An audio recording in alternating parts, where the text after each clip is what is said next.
The best coaches in the game, we really ain't playing. We regroup up in the Slack chat where the coaches debrief. We be piecing these puzzles, occupy the chunk of the pie.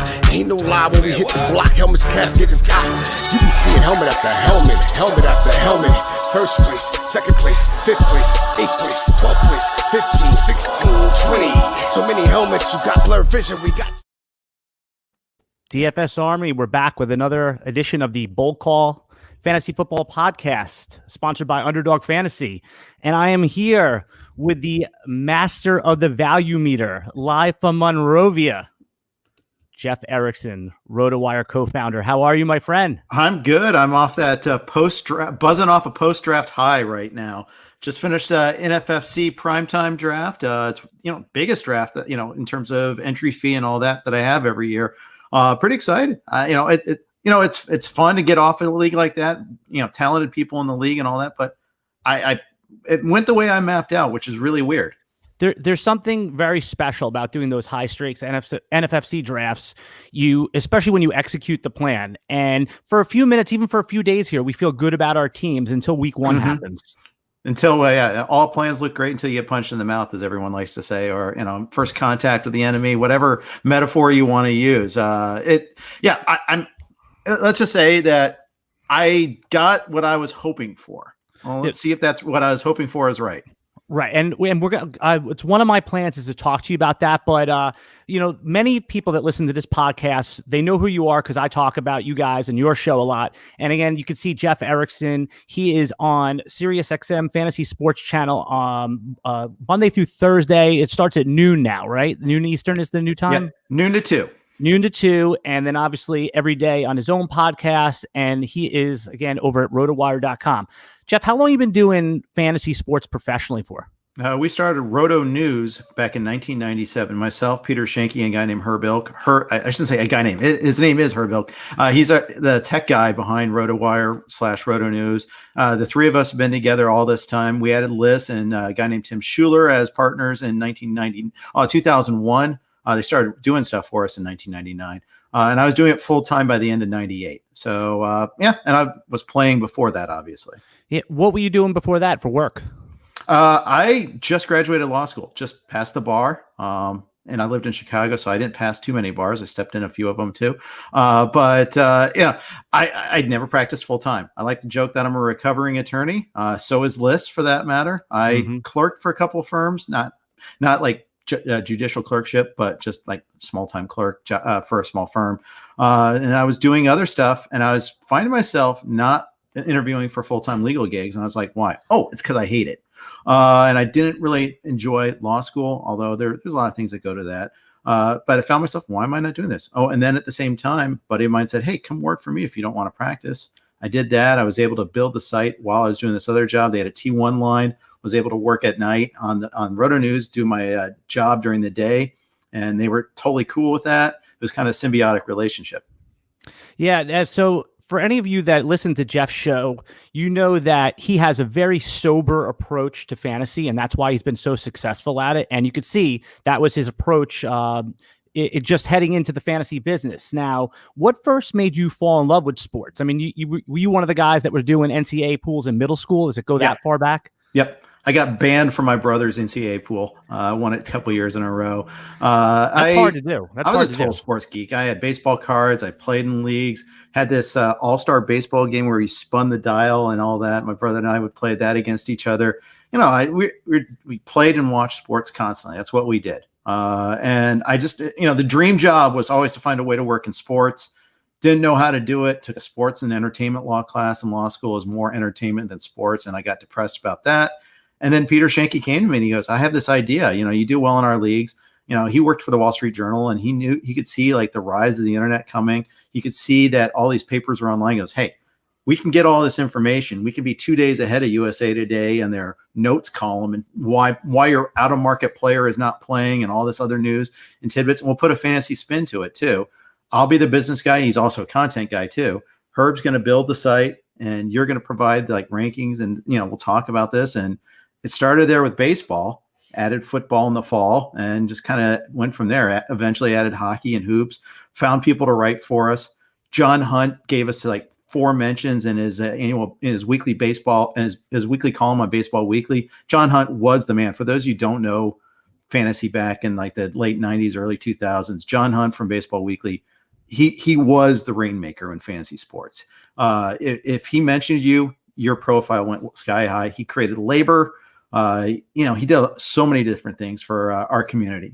He was the guy, and now he's not even in it. He's a writer for the Oregonian, at last I saw, but great guy, awesome guy. He gave us a couple screenshots. Our traffic spiked huge, and we were on our way. Well, you know what, and you guys are like that too. That you're always helping people out, and looking at giving credit to other people's content. I mean, you guys have been so generous with me, allowing me to interact with you guys and just have a good time on your show. And you guys don't take callers on the show anymore. That's that's actually one of my questions. Except for you. That's what I'm saying. I mean, I get like a hall pass like once or twice a year to call in. So, and we're going to get to that, because that to me is like a fascinating part. Not that I'm the caller, but that you guys figured out that callers are like the worst part of radio. And now, from my perspective, your show on Sirius is probably the best, or one of the best there, just based on the content alone. But you mentioned before that, do you consider yourself primarily a baseball guy that does football, or are you equal? Like, because I know I can see your eyes light up when you talk about baseball. Yeah, I'm baseball first, football second. I love golf. I love hockey. I love hoops. I love soccer. I have a love for soccer now, partially because I coach my kids in AYSO, still do with my younger daughter, and talk about a fabulous organization, AYSO. I go to the hilt praising them, but I've do you yell at the referees, Jeff? Do you yell at the referees? I am a referee and a coach, but I have objected. But no, I'm one of those coaches like, don't yell at the. I admonish my sidelines not to yell at the refs. In the heat of a tournament, I might hint that they should call play differently, but gently. Cool. All right. So you said something. I want to get to some fantasy. People are doing their fantasy drafts this week. People tune in. They want that actionable advice. They want those players, and we'll get to that. But you said something on your show the other day that I wrote down immediately. I was riding my bike when you said it. I stopped my bike, pulled over in traffic, and you talked about, I thought this phrase, systematic errors in the way we play fantasy. And you talked about that.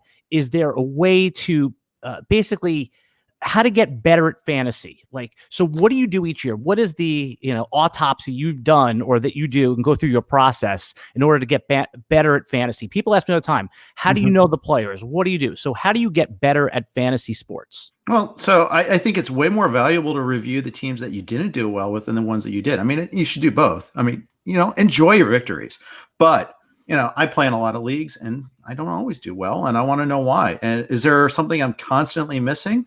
Or was it, just a player evaluation or two that I got wrong? And especially at the NFBC, it really forces you. It humbles you. It's a different format than the auction leagues that I've always done, the only leagues I've always done. But it doesn't mean it's inferior. It's just different. And you have to learn how to crack that puzzle. If, a lot of us in fantasy, we're both sports fans and we're gamers, right? And you have to figure out how to beat the game. And I think sometimes we have our blind spots. For me, for baseball, for instance, it's often valuing speed or how to get it. If you're undervaluing it, you don't want to go and get the specialist. Well, how are you still got to get it though, right? Especially with an overall contest. So how am I going to do that? Or for football, is there something I'm constantly overlooking? Am I getting tied to my guys without reason? Is there anything else structurally I'm missing? What's more important? Player evaluation, draft strategy, all that, it comes into play. And it may be different in each league. In an auction league, it's a little bit different. There's money management is an issue. I think structure there is super important. But you have to get that. What is your favorite form of fantasy football to play? Do you love best ball, redraft, dynasty? I know you play all of them now. I've heard you talk about all the different forms. Yeah. My DFS. Favorite NFFC format and auction. And for redraft. Yeah. And these are both redrafts. The auction leagues, especially, the more players you add, the better. I'm from the Scott Pianowski school on this. Give me the super flex. Give me another flex. I play in a league that's 2 tight ends, a super flex, and 2 more flexes. And it's fantastic. Now, I think the 2 tight ends is gratuitous, but still, I'll do it. And it's fun. And it changes. It's a different element. Some people, one guy likes to, Mark Stopa likes to go get Kittle and Kelsey, spend for that.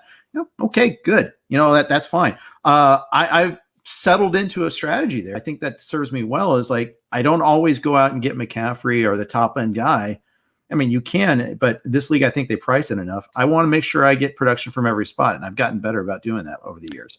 Now, you're just talking about like the NFFC, the contest. I play in that contest every year with you guys. I'm in the RotoWire Online Championship. I try to win the big payday. There's still a spot, by the way, on Monday for Beat Jeff Erickson too. Jump in, 3:00 Eastern time. For those of you who don't know what you're talking about, so it's 3:00 Eastern. It's a $350 entry. Yep. You get in there, and you have a chance to not only win your 12-team league, but there's an overall contest prize. Is it 2, or is it a little bit more than 2 nowadays? 200,000. I think it's 2 still. It's 200,000. Okay, so you can, and if you're in Jeff's league, it's like playing. What does Chris always say? That it's like playing against 10 guys. Jeff is dead money. Which, by the way, based on your last draft, that is not the case. We're going to go over your draft in a second because I like what you did there. So your signature piece of content, in my eyes, during the football season, is the value meter. Sure. And I imagine that this is one of the biggest headaches. Now, for those of you who don't know, Jeff Erickson puts together weekly rankings. Now, everybody does weekly rankings, but he puts particular care into these. He analyzes each matchup. He shovels them around. He debates them on air.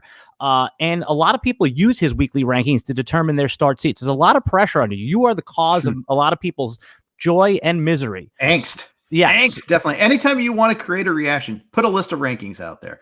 If you want to get comments, generate comments on our article, just rank. Yeah, you'll do it. But yeah.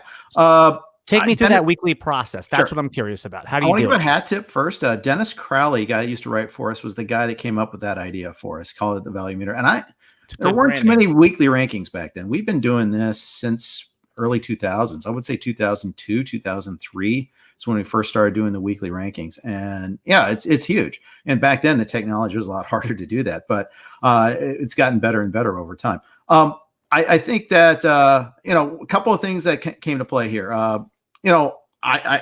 There's more information than we've ever had before. Getting the injury information is easier than it used to be. Well, it was easier until this year, and now it's a lot harder again. But that's helped a little bit. The other thing too is you really kind of have to analyze it there, and it forces. The good thing about doing the value meter is I'm on top of every single news item every week because of that. I go pour through our notes. I dig through the stats. I dig through the touches, the targets. I try to do one set of rankings for PPR, and then in the flex, I'll do a standard just so.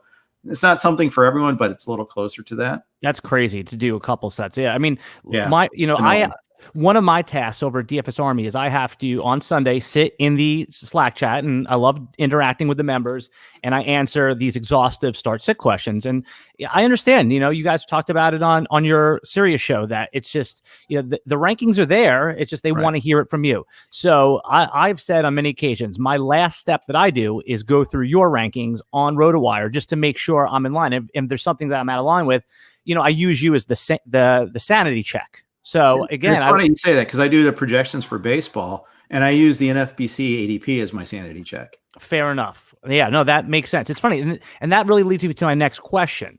Who are some of the podcasts? And I get asked this all the time, and I talk about it on our podcast. Who are some of the podcasts that you listen to every week? And I can't imagine that you have more than like 10 seconds, and between family and doing 5 shows with podcasts, or more than that, probably 10 shows now a week. So what are some of the, even in the off season, some of the fantasy football podcasts that you enjoy, or some of the analysts specifically? Here's a true confession time. I rarely listen to podcasts. Smart. It's not because they're not good. I just don't have the time. And part of me also wants to have the purity of thought that I want to have my ranking. Like for instance, with the value meter, I want to have my rankings first. I want to be able to attack it. First, I listen to Christopher Harris. That's the guy I listen to probably more than anybody else. When I listen to someone that's not RotoWire, I listen to our own podcast first. But Christopher Harris, I think, does a lot of good stuff. I happen to be friends with him too, so that's also it. I listen to Pianowski and the Yahoo Peeps. I think they're really strong. Yeah, Scott does the baseball one. I think it's Dalton that usually hosts the football one for Yahoo. Andy Barron's a super smart guy. When Evans was there, he's great. I'll listen to SiriusXM Fantasy a lot more than I'll listen to podcasts though. Evans and Funston are great. I think Jeff Manns is really strong. And the whole channel, though, I like certain people at different times, and I don't mean to omit anybody, but Yeah, it's not the Academy Awards. You don't have to name. Right. Thank your agent's mother. You know. Exactly. No, but I might have been guilty of that one time at the FSWA, so we'll not do that anymore. That's right. You won a very prestigious award. I know you don't want to admit it, but you won Writer of the Year, right? It was what was it? That was a while ago. It's still on. Yeah. Still in the trophy case, though. Still in the trophy case. It is. Do you have a right? I mean, I know you said you were in law school, so you have to learn how to write arguments. But do you have a writing background? Because I read your stuff, and it's very professional. Like it's funny because you're very relaxed on the air. You're very casual, and it just comes over very natural. But your writing is so systematic and professional, which I'm sure is deliberate because you're because of law school. Absolutely, law school makes you a better writer, a more concise writer. Here, I'll just tend to blab all the time. But in writing, you have a finite number of words, pages for when you're writing emotion. And so I had a former Franciscan friar as my legal writing instructor in year one of law school. And he just beat that into us, not literally, but he really pushed us to be concise, use the same term to describe a concept every time so there's no confusion. He was not encouraging flowery writing, that's for sure. Yeah, I'm taking an interest in it, and over the last couple of years, and I've been doing some freelance articles for some various websites, including Roster Watch, those guys who are on Sirius. And again, I feel like it's coming along, but then when I read people that have been doing it for 2 decades plus, I start feeling like I got a long way to go, and patience, and I'll get there. All right, ready to talk some 2020 fantasy football, Jeff? Let's do it. All right. So I drafted Leonard Fournette the other night in the 8th round after everything broke. What did I get? I got him in a similar spot, actually, in a league. What was it? I'm looking. Wednesday, I drafted right as he was signing. As the news broke, I got him. I think they're going to use him. Bruce Arians, you never trust him as far as you can throw him, and he's a big man. He's hard to throw. So that whole Rojo is our man. Yeah, he's pumping up the incumbent a little bit, but Fournette's going to play. It's funny I say all this because I drafted Rojo today, but I felt like I got him at an appropriate price too. So got him at the 9th round. Yeah, you would take that all day. I mean, a guy who's going to play, but it's also, you just pointed out that Bruce Arians, he was hyping up Rojo. Isn't it? It's interesting. We take it for granted a little bit because I know you eat, live, and breathe this stuff every day as a listener to your show and to many others and trying to produce content. I live it and breathe every day. And we kind of know which coaches are full of crap and which ones you could actually listen to. And Arians is the full of crap, like, ranked number 1, right? Yeah. He's definitely inner circle crap, for sure. Okay. Lou Holtz would be like the all-timer as far as that goes. Anything he says, you're like, whatever.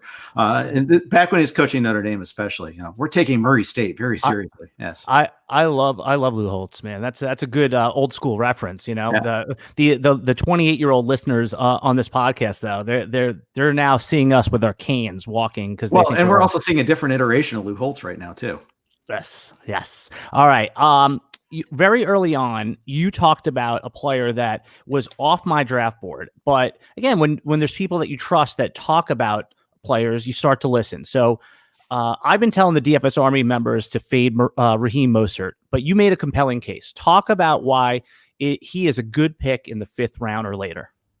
Okay, I like the San Francisco running game. I think it's pretty clear he's going to be the main part. The question is he going to catch any passes at all? In the NFFC format, it gets hurt a lot if you don't get any receptions.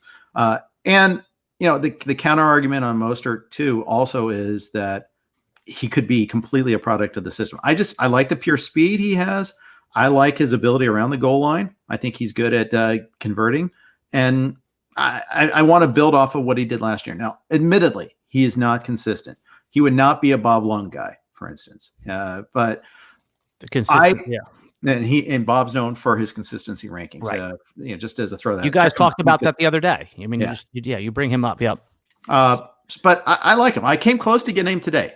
He went in the 6th round at 6.6. I'm kind of glad in a way. It went Mostert, Swift, Dobbins in front of me in the 6th round, and I already had, I started off Mixon and Jacobs in this draft today.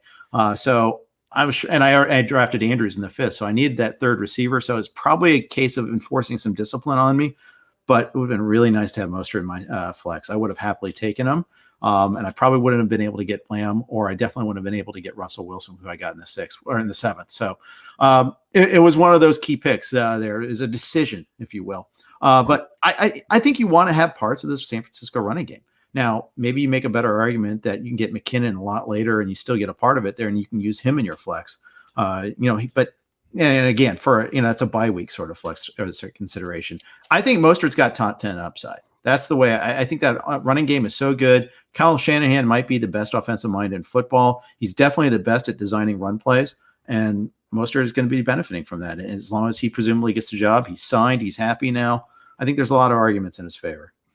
So who's a player in, almost any round, but who's a player that you're not leaving your draft with, like, and especially in a high stakes league like this? Lev Bell, Todd Gurley.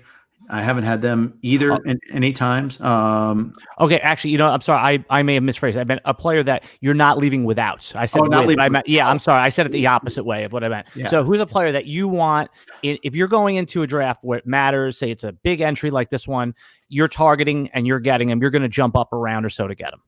It's funny. I don't have that player. I have lots of players I like. I love DJ Chark, but I like Beckham more. I thought, and the thing is, I was drafting 27 and then 46. Chark went at 36. I had no chance at him. I wasn't going to take him over OBJ, but I would have taken him over most other ones there. I love DK Metcalf. I did get him. There's a handful of guys I really like in that range. I like Hollywood Brown a lot. I didn't get him in this draft this afternoon, which, okay, that's fine. There's so many wide receivers in that grouping I do like, though. But that was one of the consequences that when I talk about, choose your own adventure and all that, I took Mark Andrews in the 5th.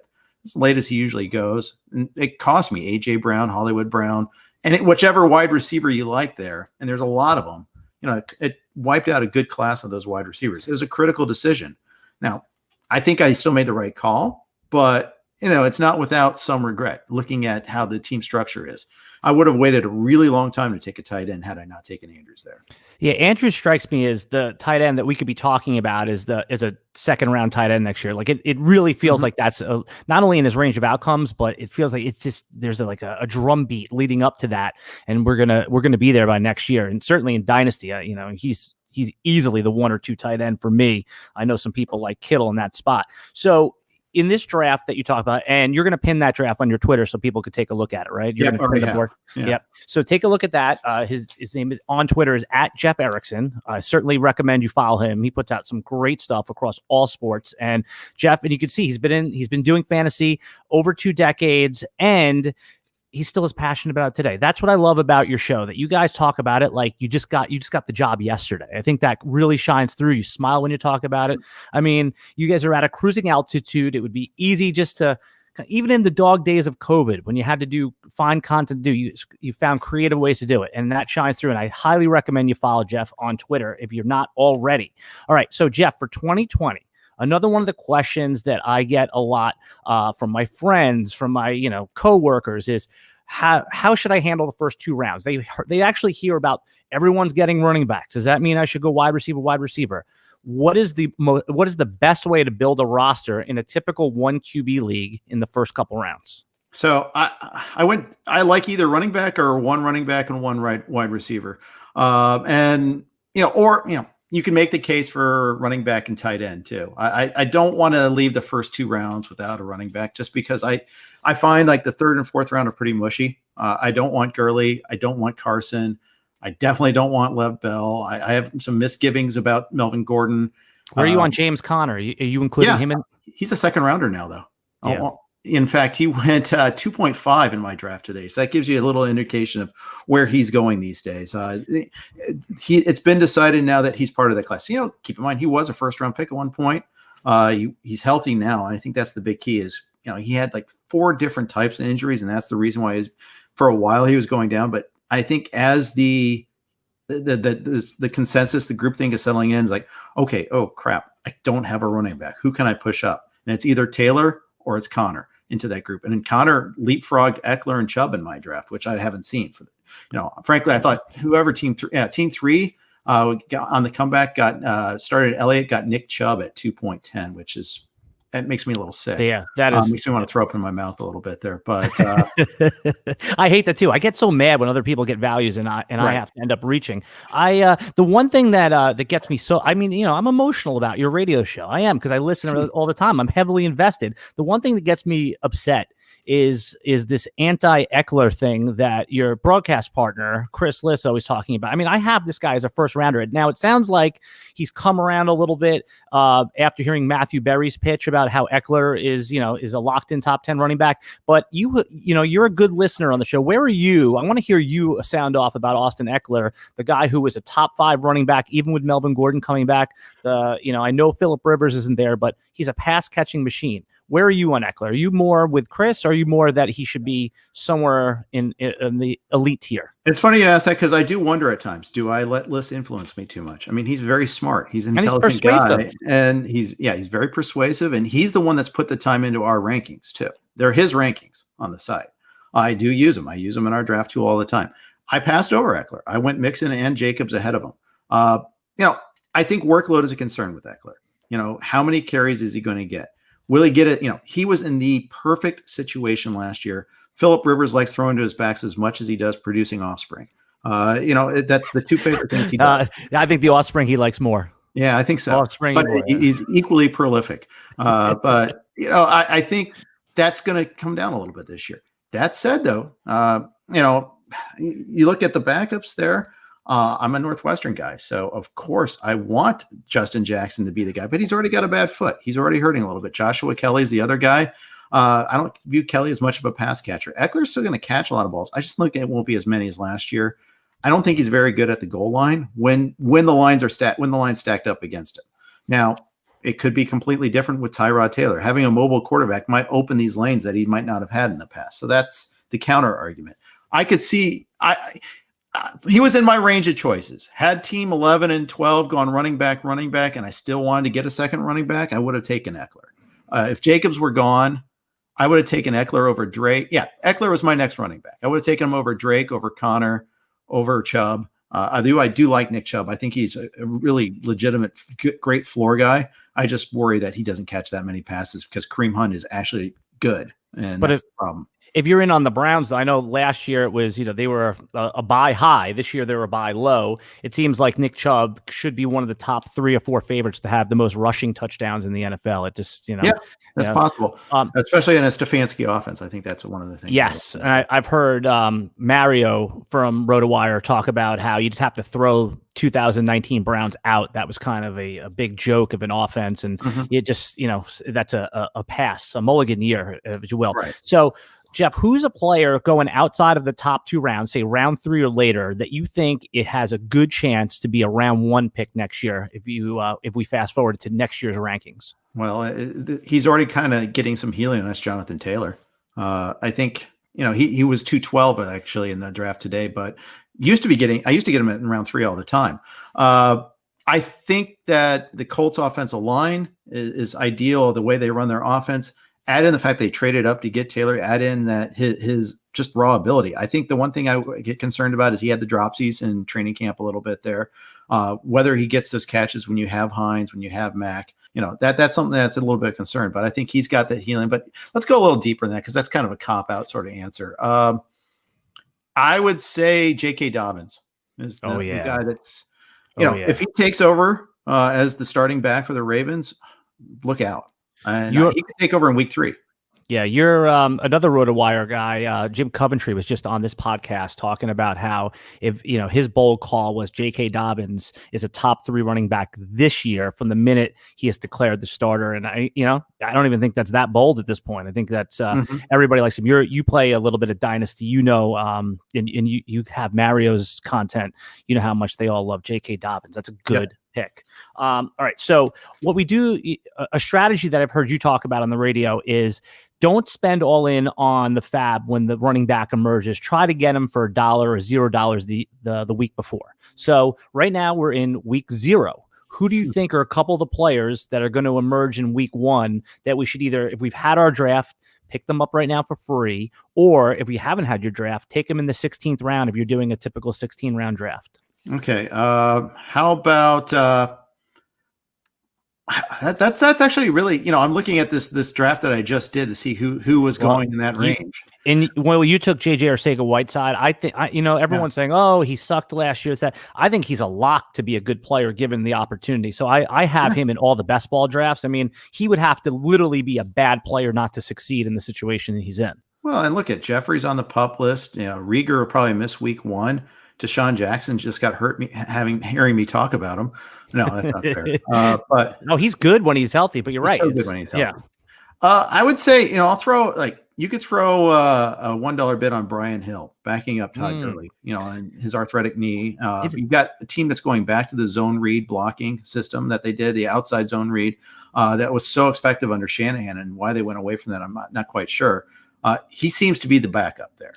That's amazing. Like everyone pegs Todd Gurley as a third round trap, that he's injury prone. I even heard Evan Silva talk about how his injury risk is elevated because he's on the turf, but yet Brian Hill goes undrafted. And if you go to any depth chart, if you go to the one on RotoWire, if you go to the one on any major site, you'll see that Brian Hill is the locked in consensus backup. I love that pick. That is, I think if anyone listening to this podcast, Brian Hill, you heard it from Jeff Erickson, is going to be one of the guys that, at least in the first month of the season, that is likely to be in there. And that's a good $1 pickup right now. Yeah, it's funny. I'm going to be the Brian Hill guy. It's funny. Hill and Judge Ito went back to back in this draft. That was really interesting.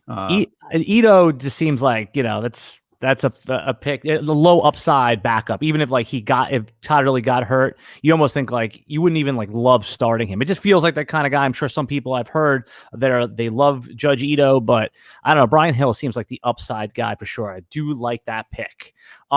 Something else that you do that I think that the more of a lot of fantasy players do is that you're in multiple leagues. Now, we've heard, some of the people that you broadcast with say, oh, do 3, 4, 5 leagues. You're one of these guys that's in double digit, right? You're in 10 or 12 leagues at this point, football. My line always used to be I stopped counting once I hit double digits. Yeah.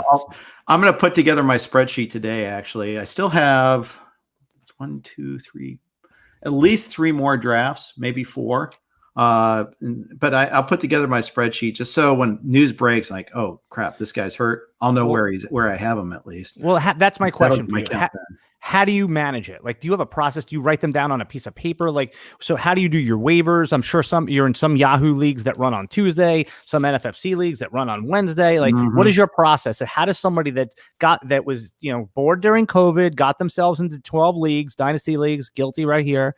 How do you manage the waiver pickups? Well, partially the value meter helps, because I'm going through every single news item. That gives me an idea. I'll jot down some names. I have, I put my spreadsheet as a Google Doc, and I just can search right there, knowing who I have, and if I actually have a guy already. Sometimes you find that waiver pickups already on your bench. That's the best thing. That found money. That's so nice. But one of the things I'll do is I'll just I'll open up all my leagues and tabs and go through them every day. And then that'll be, write some notes down what I need to do. With baseball, it's a lot more involved than football. Football fab process is pretty quick. Usually the NFFC, let's face it, there's not a whole lot out there on the waiver wire. You'll get maybe 3 or 4 guys that are worth going hard after every given week. And otherwise you're just hoping to fill in buys. Yeah, no, absolutely. And now you talk about the NFFC, and we were talking a little bit about game formats. I know the guys that run the NFFC who always make appearances on your show, Tom and Greg. They run one of the best, if not the best, fantasy game in the entire industry. Mm-hmm. What is it going to take for them to realize that their paying customers want Superflex? I mean, you have the influence to do it, Jeff, to get it to happen. We bugged them about that. We've planted that seed. We're working on it. But just to have one contest, not their main one. But they got to have the thing is, everything, anytime you put up a grand prize, they got to get people to follow. And, what I've read industry wide is less than 5% of people play in Superflex leagues. So, but that's because it's not available. I have a league of if I have a league of old, stubborn, old school, almost non PPR touchdown only type of guys that I've been doing a league with. And, I brought up Superflex 4 or 5 seasons ago, and it was a hard no. And even they decided to convert this year. So I have a home league that drafted this week where we did convert to Superflex. And I'm the idiot that's drafting 2 quarterbacks early and everybody else is still winning. It's only smart, by the way, if other people are feeling that pressure to add quarterbacks. When you add 2 early quarterbacks and then everyone else isn't, you're like, hello? Yeah, no. Feeling the breeze. It's not good. That's what I'm saying. People ask me all the time, where are your super flex rankings? I said there are no, it's still positional because every draft handles it differently. Sure. If you have pick 1-1 or 1-2 in a super flex league, redraft, or because you don't have the benefit of seeing what the room's going to do. How are you handling those type of drafts? Well, the first thing I'm doing is looking at the scoring system, because like the super flex leagues that I play in also kind of diminish the quarterback value a little bit. They make it 1 point for every 30 passing yards or 25 passing yards or 3 points for a passing touchdown. So I'm still going to go CMC Barkley 1-2. Right, because it's easier to put together a pair of Matt Stafford-y types than to find those running backs, unless All right, that makes a lot of sense there. So a couple fun questions here, just to deviate for a second. Okay. I was curious. So you live out in California, the famous Monrovia, as you guys talk about on the radio all the time. How far is that from like downtown LA? 20 minutes or so. Okay. About I'm 10 minutes from Pasadena, which is another 10 to 15 minutes, or an hour, depending on how traffic is, Right. But about 15 miles, 10 to 15 miles east of downtown. So pre-COVID, get back to the days where people actually went out. When you and your wife go out, what's your favorite restaurants in LA to go to? Le Grand Orange in Pasadena, LGO, sometimes we call it. But that's probably our first one. There's a place called Cafe Santorini where we had our rehearsal dinner. It's also in Pasadena. We go to Pasadena a lot. There's a lot of good restaurants there. Where'd you meet your wife? I met her through a friend out here in LA. Funny thing is, we used to live in Chicago, 2 blocks from each other, and never met. And it's probably good, as I was still trying to figure out what the hell I was doing in my life. So I was probably a big mess. So, 20 something basically. Right. What's the worst job you ever had? Go back to like your first. This is easy. Harper Hand Trucks. There's 2 of them actually. Another place called Metal Fab. 2 summer jobs in college. Northwestern works on a quarter system, so we didn't get out until June. I'd go back to my parents' house in Wichita, Kansas, and no good summer jobs were available. And nobody wanted to hire a guy that was going to go away anyhow, that wasn't going to be around. So I always had just do, just basically jobs. I worked at Harper Hand Trucks 3:30 to midnight. Putting hand trucks are like those 2-wheel carts you roll your garbage cans in, at least before we all had garbage cans with wheels. But there's no hand trucks anymore. I thought that I'm sure people use them still, but hey, helping people out here. I put the wheels together. I dip them in this solution, then put them on this thing, made my hands feel. There's no air conditioning. It's 3:30 midnight, hot ass summer. We are living in an apartment, a very tiny apartment that summer, because there was a fire in my parents' house when I was away at school. So my brother and I crammed into this room together. I was away from my friends. I worked a different shift than everybody else. So I was very disconnected from everyone. And I'm doing this miserable job, making close to minimum wage. It's like, back in our day, it was, how old are you, Jeff? You're what? I'm 49. Okay. I'm going to be 45. So we're similar. Yeah. Back in our, it was $3.25 was the minimum wage back then. Yeah. Right. Yeah. It was not great. Not great at all. I've had some weird jobs. I also did telemarketing for Olin Mills Portrait Studios as a second job one summer, just to try to, get a little extra scratch. And let me tell you, that's a soul draining job too. I feel bad for anybody that's stuck doing telemarketing. Hey, it's a job that exists, and now it's a lot. It was worse now than it was then, because now you can find ways to block in. Everybody hates you for being a telemarketer, but everybody. Sales is a legitimate profession at the same time. It sharpens your sales chops. It does sharpen your sales chops, trying to get someone on the phone and that doesn't want to speak with you. And tweet at us at DFSARMY and even at Jeff Erickson. Tweet at him your worst job you've ever had. He loves to hear that stuff. But certainly, fire away. What was your first car? Ford LTD station wagon, inherited from my parents. First one that I used any money to buy was a what was it? An 85 Vet. Shove it. Oh, nice. But wait, the Shove station. No. Oh, I thought you meant not a Corvette. Yeah, so wait, your first car, the station wagon, because I had the 2-tone brown 85 Oldsmobile station wagon. That was one of my early mobiles. Mine was red. It was fire engine red. And all as embarrassing as you might think it was. Huge hood. Huge engine. But the backward seats, the ones that face the wrong way, the back seats that face backwards. I think they pulled up or something like that. Yeah, I think we didn't have those, but you could have. It was massive, and the car would shake anytime you get over 35 miles an hour. The defroster would hardly work, and it was in the wintertime I'd get frost on the inside of the car. Good times. Yes. All right. So last sort of fun off the rails question here, and then we'll do a couple more and we'll get you out of here. See, Jeff, talking, it's 40 minutes. Talking to you, it flies, man. You're a pleasant person, as I already knew you would be, and I was very much looking forward to this because you know how much that I admire your show that you guys do. All right. Childhood scary movie that still freaks you out today that you would never even think about watching because it still haunts you. Nightmare on Elm Street. Hated it. I'm not a horror movie guy to begin with. Neither am I, but we all saw like them. But Nightmare on Elm Street freaked me out. I did not like it. Did not like it in a moat. Did not like it in a boat. Will not watch it again.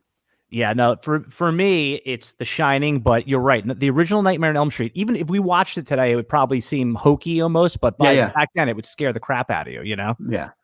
On those USA Up All Night movies. So right. All right. Jeff, you're a gentleman. I appreciate you. Again, thank you for allowing me to interact with you guys and be part of your show in some small way by calling in at the end of the year, and last year letting me be in the Thanksgiving draft, which hopefully all goes well at the NFL and we can do that again. Sure. Just tell everybody a little bit about, I told them to find you at Jeff Erickson on Twitter. If you at want Jeff_Erickson. Oh, it's at underscore. Okay, it's at Jeff_Erickson on Twitter. Because give him a follow. The one without the underscore, that's a professor at the University of Illinois, smarter guy than I am, like a physics professor, and I'm sure he's been bombed with fantasy questions over the last 15 years. He beat me to the Jeff Erickson. So don't pester him. Jeff_Erickson. Tweet that professor about your worst job you've ever had. Oh yeah. Poor guy. Do you ever get law questions from no. I used to get my parents to say, "Are you going to keep up your degree? Are you going to get the license in California?" No, no one asked me that anymore. Thank you. I meant from the other guy's Twitter. Whatever you said. Oh no. I don't get any physics questions. Funny story. I took a physics class at Northwestern, and let's just say I didn't do well. But I knew that was not my path. Yeah. So Jeff, if you want to check out RotoWire, and let me tell you, they are the most comprehensive, most diverse, any sport you want. They have cricket information on there at one point. It's still up there. I'm sure we have a vendor that buys our cricket stuff. So, hey, let's go for it. We'll find some writers out there. It's amazing that what people will play and that you can find quality, smart people. Absolutely. And they'll run with it. Yeah, I'm a member of your site. I love it. I use it for the tools. I use it for the rankings, and the articles are, the writers write with personality. They give you good information. They write with personality. And the best part is you could try it for free right now for 10 days without putting down a credit card. It's not one of those where you sign up and then you forget and then it charges you. If they want to sign up right now, you go to rotowire.com/free, correct? Yeah, very good. You listen. I like that. Oh, yeah. So rotowire.com/free. It's 10 days. All you do is just create an account and you're in for 10 days. If you do not do this, you are missing out. This is the best time to do it. You get their cheat sheets. You could print them out, Jeff. They don't care. Give away the information, right? It's so good that they'll come back and then you'll be there all season long. So you can see their rankings, use them to draft fantasy football, use our rankings at DFSARMY, but it's always good to get a smattering. Right. And the only thing you can't get, you have to be a subscriber for, is our live draft tool, which, by the way, is awesome. But we save that for subscribers. But hopefully you like it so much you want to subscribe. All you need is a valid email address. It'll remind you, your free trial is about to run out. Hopefully, and if you don't want to subscribe, let us know why, and maybe it's something we can use to improve our site. And maybe if there's something that we don't have, let us know. Maybe we have it and you don't know where it is, or it'll be a great idea to add to our site. So please let us know if there's something we don't have that you want on the site. Rotowire.com/free. Yeah, that's one thing they do is they, like any good company, they listen to their subscribers. They listen to the members. So, okay, for Jeff Erickson, I'm Alan Seslowsky. This has been a great episode, if I do say so myself, of the Bold Call podcast. We continue to have a murderer's row of amazing guests. Again, we'll give a quick shout out to our sponsor, Underdog Fantasy. Over the last few weeks, you guys have been helping us out. We've had Liss on, Dalton on, we've had Stope on, we've had Coventry on. It's helped Underdog get interested in us. So we are thankful to you and with gratitude. All right, everybody, we'll be back again on Labor Day with another episode of the Bold Call podcast, and we'll see you next time. Bye-bye. Got the best coaches in the game, we really ain't playing. We regroup up in the Slack chat where the coaches debrief. We be piecing these puzzles, occupy